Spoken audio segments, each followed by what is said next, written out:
Hello guys, ఈరోజు chicken lollipop fry చేసుకుందాం. 3 onions cut చేసుకుందాం. అలాగే 4 పచ్చిమిరపకాయలు, కొంచెం కార్న్ పౌడర్, 1 స్పూను కారం, 1 స్పూను గరం మసాలా, 2 స్పూన్లు అల్లం వెల్లుల్లి పేస్ట్ వేసుకోండి. అలాగే 1 స్పూను ధనియాల పౌడర్ కూడా వేసుకోండి. రుచికి సరిపడా ఉప్పు కూడా అలానే చిటికెడు పసుపు, 1 గుడ్డు పగలగొట్టు వేసుకోండి. ఇవన్నీ బాగా కలుపుకొని కాసేపు పక్కన పెట్టుకోండి. ఇప్పుడు ఈ లాలీపాప్స్ని ఫ్రై చేద్దాం.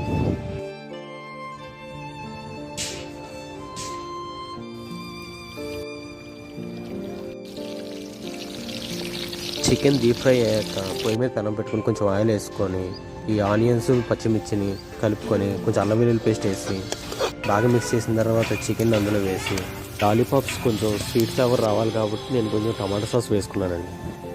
టేస్ట్ మాత్రం సూపర్ ఉందండి.